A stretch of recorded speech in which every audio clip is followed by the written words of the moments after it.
queridos estudantes, sejam todos bem-vindos ao universo da Química. Eu sou a professora Darlinda Monteiro e agora vamos conhecer o objeto de conhecimento da aula de hoje.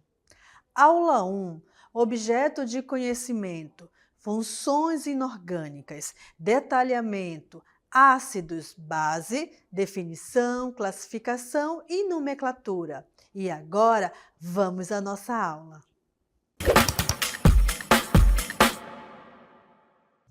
Você sabia que podemos controlar a mudança de cor de algumas flores? Por exemplo, a hortênsia. A hortênsia, quando ela está plantada em meio ácido, no solo ácido, ela tem uma coloração azul. E quando ela está plantada no meio básico, nós vamos ter a hortênsia rosa. Então, essas flores, elas são muito especiais, né? Porque, dependendo do tipo de solo, ela pode ficar azul ou rosa, tá bom? As hortênsias, quando elas estão em solo ácido, elas têm um pH inferior a 5,5. E aí, ela tem o quê? Níveis elevados de alumínio, tá?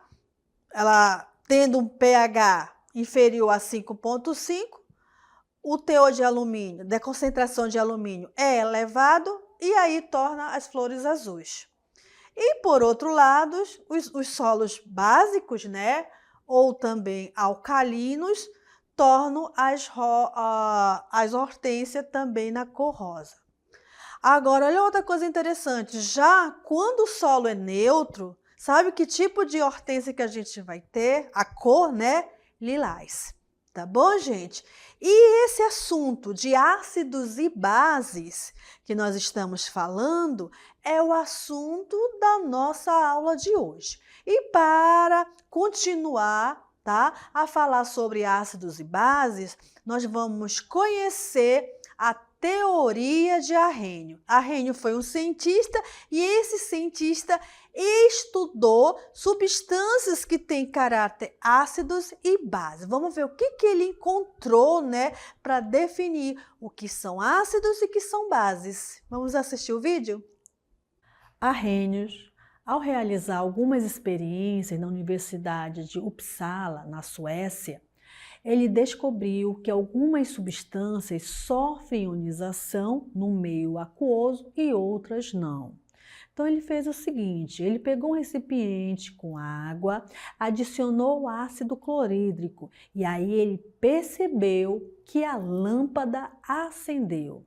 Isto aconteceu porque esse composto iônico, ele gerou íons. Isso faz com que essa solução conduza a corrente elétrica.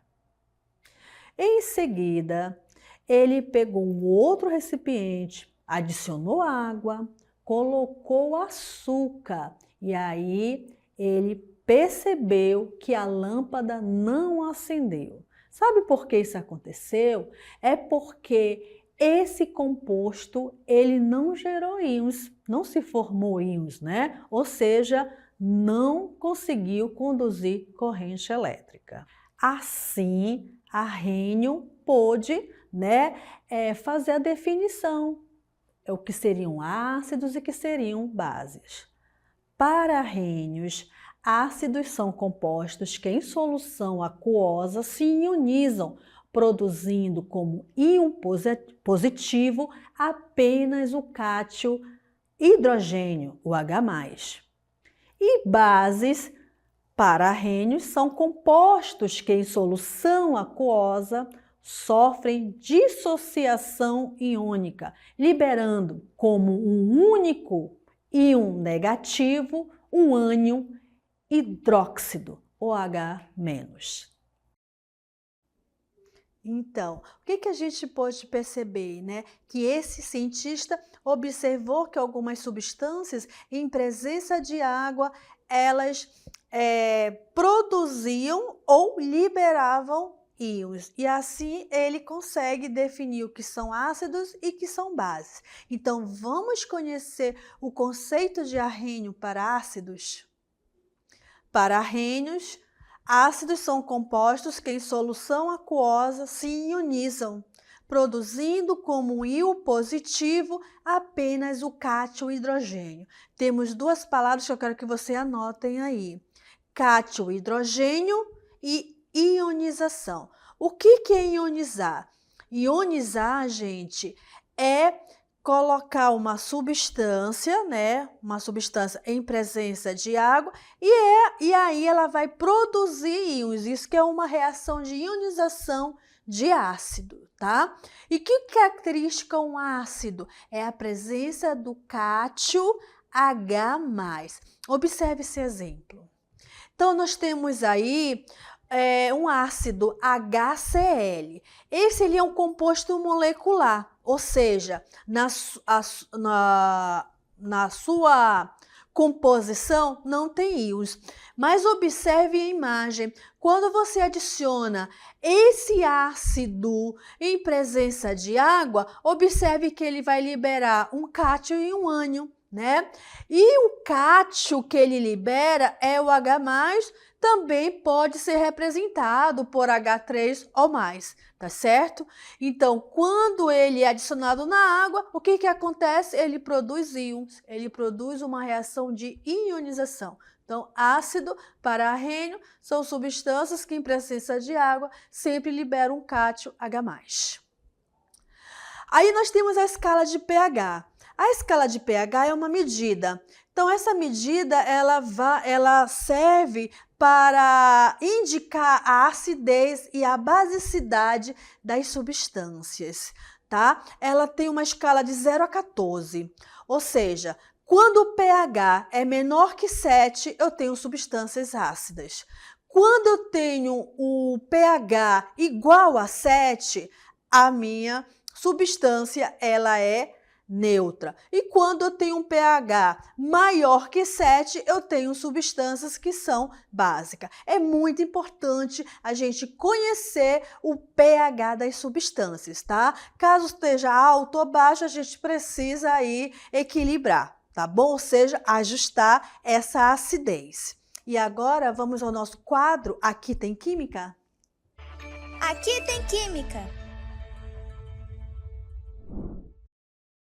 Quadro Aqui Tem Química, ele foi criado, gente, para trazer uma curiosidade, ele foi criado para trazer, às vezes, um convidado, né? Então, vocês perceberam aí, né, três imagens, não foi? Então, é onde o ácido ele está presente. O ácido ele está presente nos cosméticos, tem ácido nos alimentos, tem ácidos nos medicamentos, tá bom?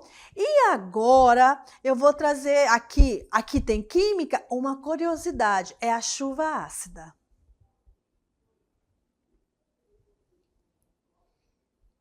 O que seria a chuva ácida, né? A chuva ácida é um fenômeno que é causado pela reação de poluentes atmosféricos, como dióxido de enxofre e óxido de nitrogênio, que reagem com a água da chuva.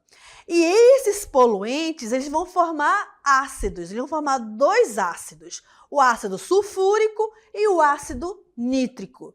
Esses ácidos aí, eles se dissolvem na água da chuva e o que eles fazem? Vão diminuir o pH de determinadas substâncias.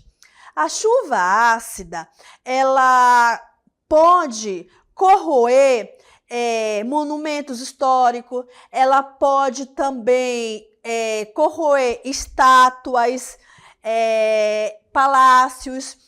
E quem vem visitar aqui o Teatro Amazonas, nos fundos tem um jardim e lá existe 4 esculturas na verdade, né?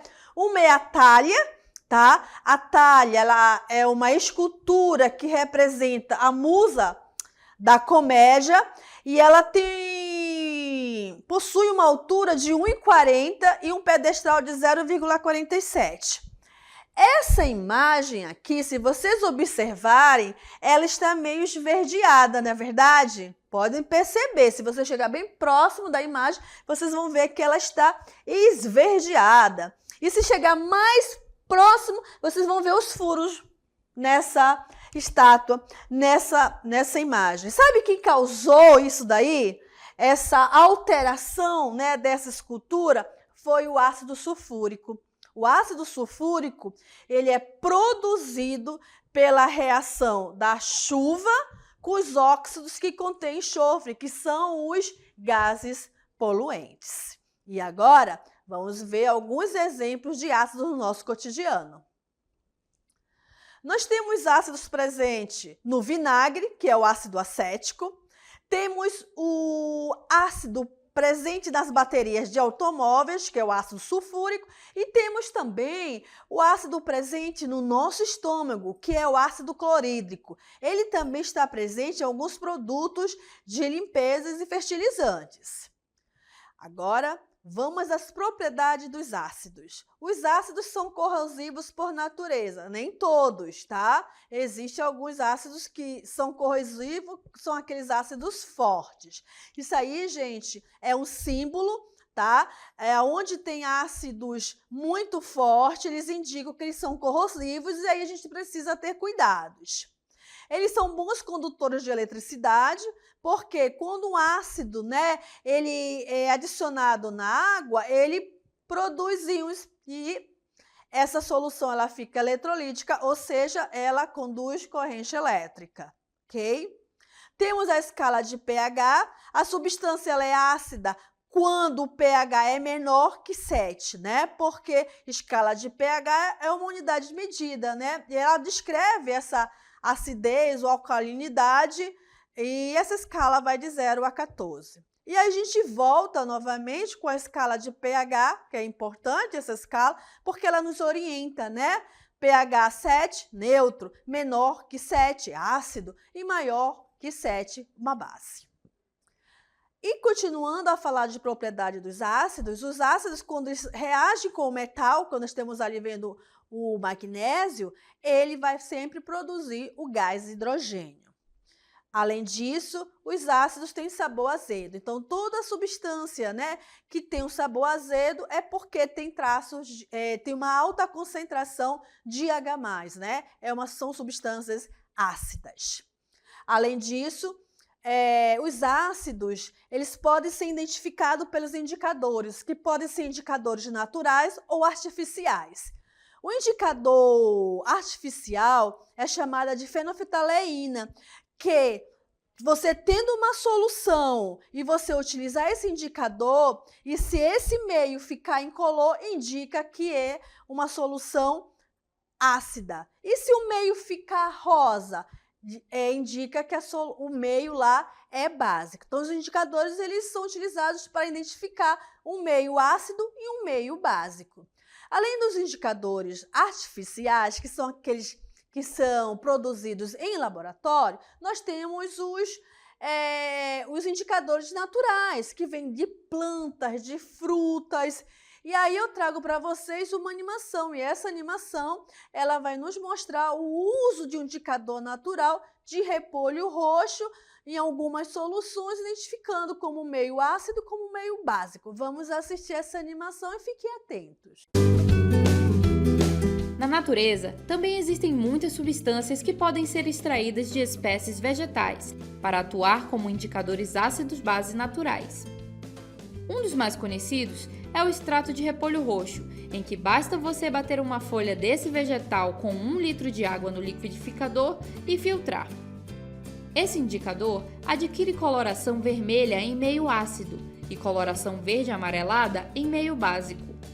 Vamos verificar a cor que a solução de repolho roxo apresentará na presença de suco de laranja, cor rosa, soda limonada, cor rosa, vinagre, cor rosa, Soda cáustica, cor azul. Leite de magnésia, cor azul.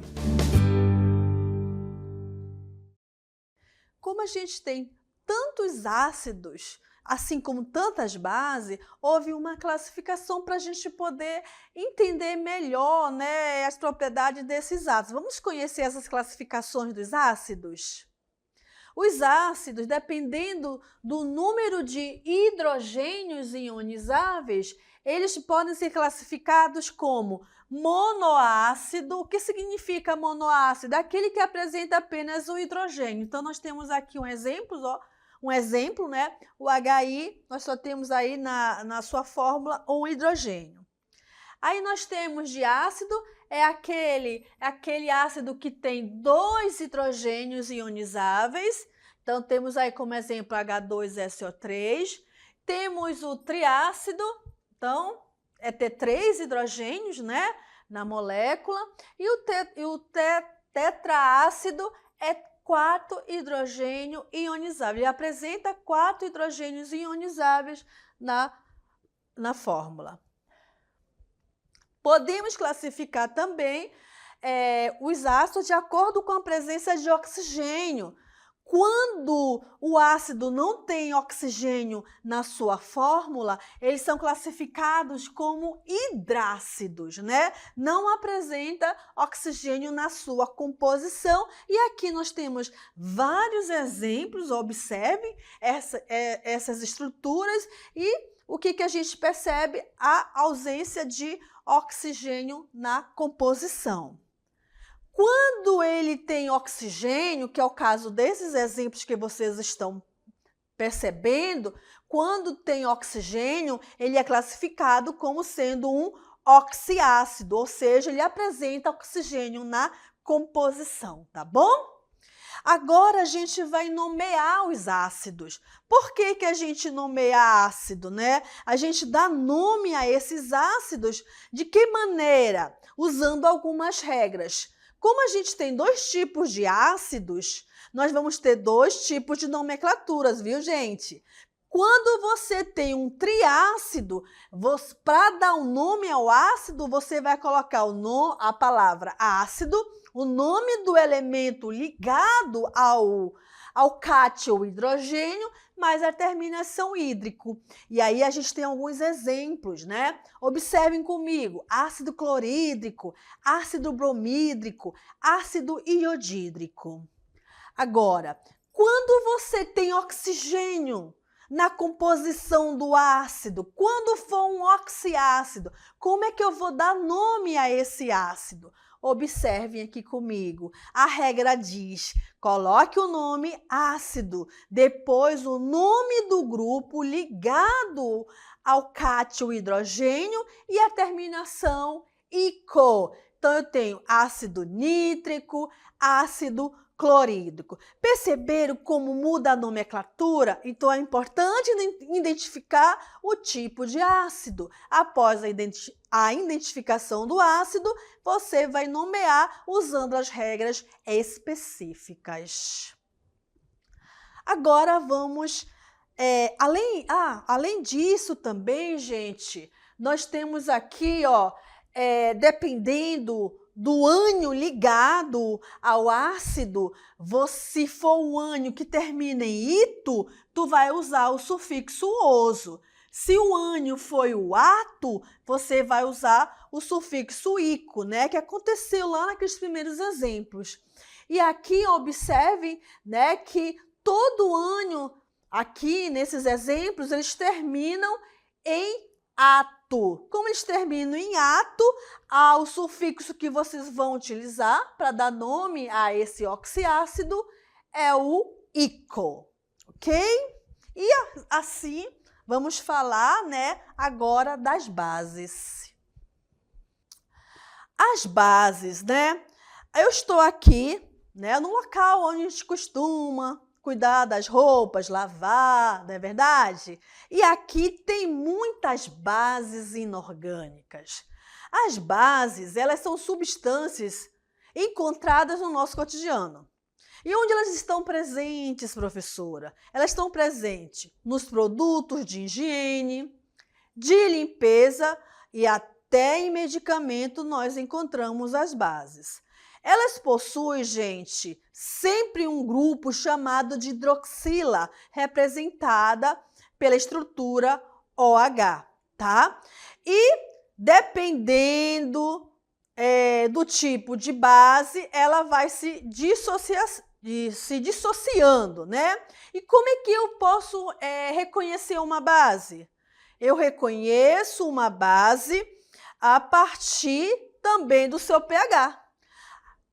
Quando o pH for maior do que 7, as substâncias elas vão ser consideradas alcalinas e isso significa dizer que elas possuem uma alta concentração de íons OH-. E Arrhenius também definiu bases. Vamos ver como é que ele define as bases. Bases são todas as substâncias que liberam íons OH- em meio aquoso. Então, eu tenho ali duas substâncias e observe que essas substâncias, quando eu coloco elas em presença de água, elas vão liberar ali a hidroxila. Aquele grupo ali, OH, é um grupo que diz, olha, eu sou uma base, tá? Porque as bases, elas são as únicas substâncias que liberam como ânion apenas OH-. Ok? E agora a gente vai assistir um vídeo bem interessante aonde vamos encontrar as bases numa lavanderia. Vamos assistir esse vídeo com muita atenção. Olá, alunos! Vocês sabiam que a gente pode encontrar as bases aqui numa lavanderia? As bases, elas são encontradas nos produtos de limpezas. São altamente eficientes para remover sujeira, gordura e manchas. Agora, a gente precisa ter cuidado ao manipular, esses produtos de limpeza, porque eles podem causar danos à saúde e ao meio ambiente. Quando você vai preparar o seu próprio sabão ou detergente, é essencial usar luvas. O uso dessa luva, ela evita o contato direto, com essas bases, principalmente com a pele. E outra coisa, gente, nunca misturar produtos, Quem gosta de estar navegando aí na internet vai ver muitos vídeos sobre a mistura de produtos químicos. Isso não se pode fazer, especialmente aqueles que contêm amônia com outros produtos químicos como a água sanitária. Aqui nós temos alguns exemplos de bases nos produtos de limpeza.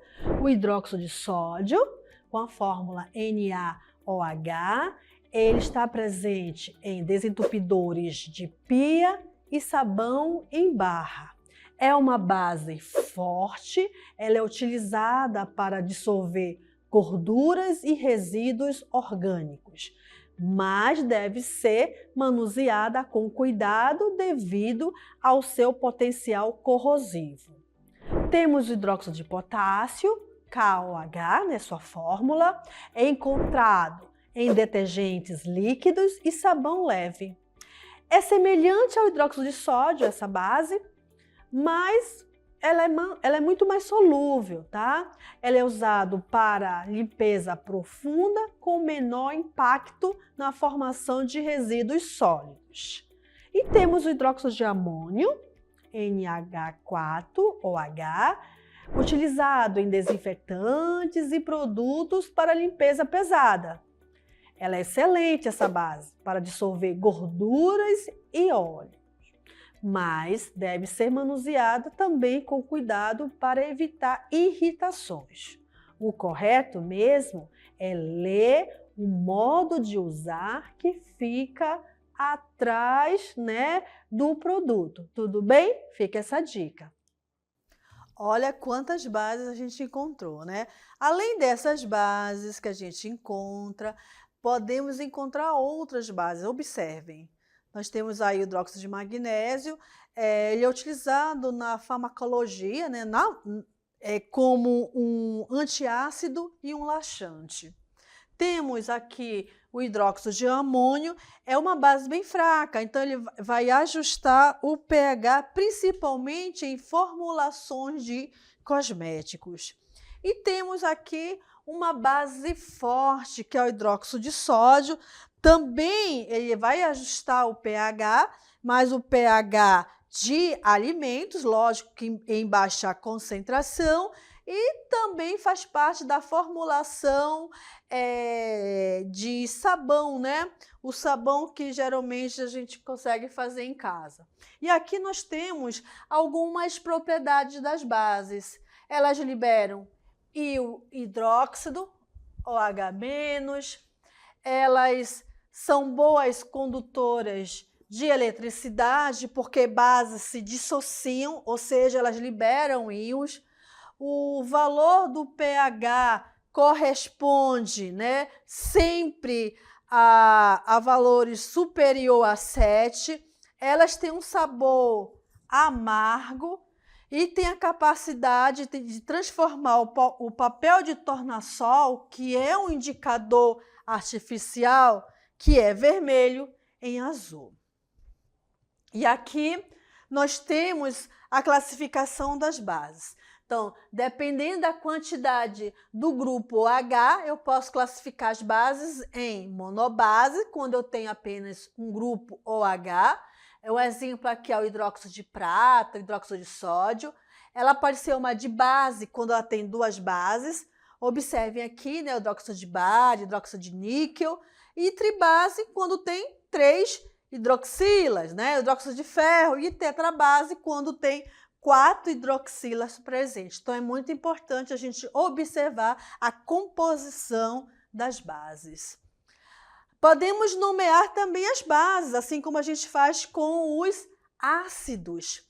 Quando o elemento central é aquele elemento que está ligado à hidroxila, tem apenas o NOx, a gente vai usar essa regra. A gente vai colocar a palavra hidróxido, vai usar essa preposição e o nome do elemento. Então, aqui eu tenho 3 exemplos: hidróxido de alumínio, hidróxido de prata, hidróxido de sódio. Vai ter situações em que o metal que está ligado, né, à hidroxila tem carga variável, ou seja, tem carga +2, carga +3. Aí a gente utiliza 2 formas. Ou você indica a carga em números romanos, tá? Ou você usa o sufixo ico quando a carga for maior, e para a carga menor você vai usar o sufixo oso. Então, a gente tem aqui um exemplo do ferro.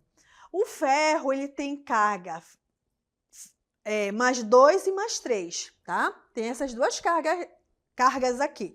+2 e +3. Então, nós temos aqui as bases, tá? Uma base tem NOx +2, olha como eu coloco o nome, hidróxido de ferro 2 ou hidróxido ferroso, né, o oso. Hidróxido de ferro 3, coloco, né, a carga em organismo romano, ou eu uso o ico, né, que é para o NOx maior, tá? E fica hidróxido férrico. E finalizando a nossa aula, nós temos a reação de neutralização. Ela ocorre quando um ácido e uma base reagem entre si. E sabe que eles vão formar um sal e uma água, ok? E assim, meus queridos, eu espero que vocês tenham gostado, né, da aula de hoje. E até mais. Tchau!